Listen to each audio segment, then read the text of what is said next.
नमस्कार दोस्तों देशव्यापी जनगणना होने वाली आप लोग सभी को पता है। तो दोस्तों एक बार इसको आप लोग ध्यान से देखिएगा। जनगणना की जो हम बात करते हैं दोस्तों, पिछली डेटों को लेकर के जो इसमें पिछली डेट में जो कुछ बदलने के लिए कहा गया था उसके बारे में भी आप लोगों को इसमें विस्तार से बताएंगे। और भी बहुत सारे कॉलम जैसे ओबीसी और भी बहुत सारे कॉलम से जुड़े आप लोगों की जानकारी देने वाले हैं। तो दोस्तों ये जानकारी बहुत महत्वपूर्ण होने वाली है। पहली बात आप लोगों को बता दें कि देशव्यापी जनगणना 2025 में ही शुरू हो पाएगी। 2024 में तो पहले भी नहीं हो पानी थी। 2025 में लास्ट तक दोस्तों ऐसा लगता है कि ये जनगणना शुरू हो जाएगी। रजिस्टर में एक आदेश जारी कर राज्यों को अपने मंडलों, जिला एवं डिवीजनों, तहसीलों, गांवों, सीमाओं को 31 दिसंबर 2024 तक दोस्तों बदलने की छूट दे दी थी। पहले यह सीमा 30 जून थी, लेकिन दोस्तों इसको 31 दिसंबर लास्ट रखा गया था। दरअसल जनगणना शुरू करने के लिए सरकारी सीमाएं सील करना पहली शर्त है। सूत्रों के अनुसार अब 1 जनवरी 2025 के बाद कभी भी जनगणना शुरू हो जाएगी। सरकारी सीमाएं सील करने के आदेश पिछले 2 साल से बढ़ रहे थे। इसे देखते हुए उम्मीद जाहिर की जा रही थी कि जनगणना सितंबर में शुरू हो पाएगी। ओबीसी से जुड़ा कॉलम जोड़े जाने पर संयम जातीय गिनती करने की राजनीतिक मांगों को भी जनगणना शुरू होने के मार्ग की बाधा बताया जा रहा है। केंद्र को इस बारे में निर्णय लेना है कि जनगणना में ओबीसी संबंधी सवाल जोड़े जाएं या नहीं। सूत्रों का कहना है कि अगर यह सवाल जोड़ना है तो जनगणना एक्ट में संशोधन करना पड़ सकता है। दोस्तों ये उसकी प्रति कॉपी है जो मैंने आप लोगों को निकाल के यहाँ पे लगा के दिखा रहा हूँ। जनगणना जल्दी पूरी करने के 2 बड़े कारण हैं। पहला, साल 2026 में गठित होने वाले डिलिमिटेशन कमीशन के आधार पर लोकसभा और विधानसभा सीटों को नए सिरे से सीमांकन होना है। 2026 तक लोकसभा, राज्यसभा और विधानसभा के निर्वाचक क्षेत्रों की संख्या पर फ्रीज लगा दी है। आबादी के नए आंकड़े के हिसाब से इन निर्वाचक क्षेत्रों को नए सिरे से सीमांकन होना होगा।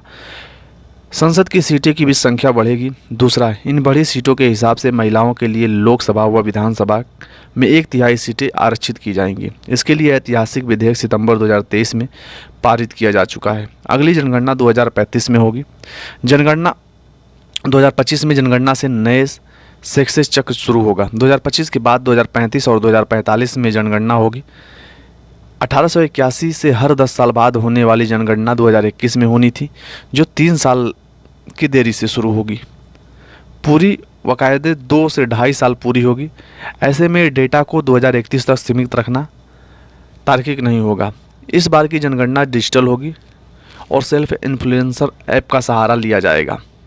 जनगणना की जो कवायद हैं वो 3 साल में फैली होती हैं, उसे 18 से 24 महीनों में पूरा करने का प्रयास किया जाएगा। जनगणना निर्वाचक क्षेत्रों का परमिशन और योजनाएं, नीतियां बनाने के लिए जरूरी शासन प्रशासन के लिए जनगणना का बेसिक डेटा बहुत ज़रूरी है। जनगणना में जुटाए गए आंकड़ों के आधार पर यह तय होता है कि विधानसभा और लोकसभा में कितनी सीटें आरक्षित होंगी। जनगणना के आधार पर ही सरकार समाज कल्याण संबंधी नीतियां बनाती हैं। जनगणना के बाद ही संसदीय और विधायक निर्वाचन क्षेत्रों का परिसीमन होगा। लोकसभा, राज्यसभा और विधानसभा में के निर्वाचक क्षेत्रों की संख्या 2026 तक बढ़ घट सकती है। बढ़ घट नहीं सकती है। वर्ष 2021 की आबादी के हिसाब से निर्वाचक क्षेत्रों के नए सिरे से सीमांकन होना है।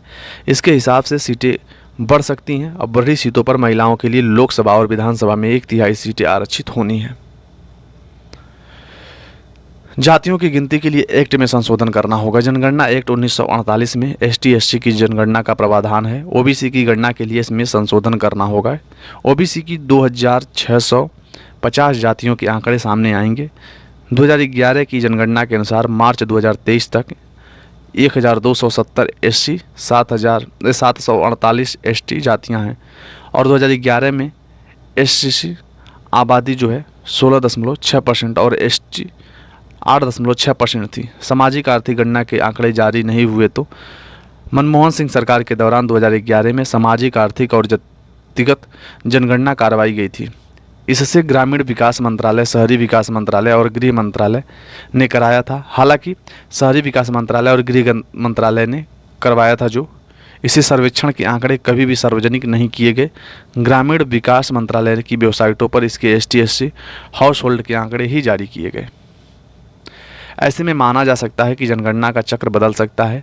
इससे जनगणना की नई साइकिल 2025 के बाद 35 और 2045 होगी। सूत्रों ने बताया जनगणना डिजिटल होगा और सेल्फ इन्फ्लुएंस ऐप का सहारा लिया जाएगा। ऐसे में संकेत है कि सितंबर 2024 तक जनपदों की प्रशासनिक इकाइयों की सीमाएं सील करने के 3 महीने के भीतर जनगणना के पहले चरण हाउस लिस्टिंग का काम जो है शुरू हो जाएगा। तो ये थी दोस्तों आप लोगों को जानकारी जो मैंने देनी थी जनगणना को लेकर। अब जनगणना को लेकर दोस्तों इसमें बहुत सारे अभी भी चरण आने वाले हैं, उसमें भी क्या कुछ नया बताया जाएगा या कहा जाएगा तो उसकी जानकारी आप लोगों को फिलहाल मैं दूंगा। जैसे कुछ नया मुझे नोटिफिकेशन मिलेगा उसके ऊपर मैं वीडियो आप लोगों को बना के प्रोवाइड कराऊंगा। चलिए दोस्तों फिलहाल मिलते हैं नई वीडियो में, तब तक के लिए थैंक यू।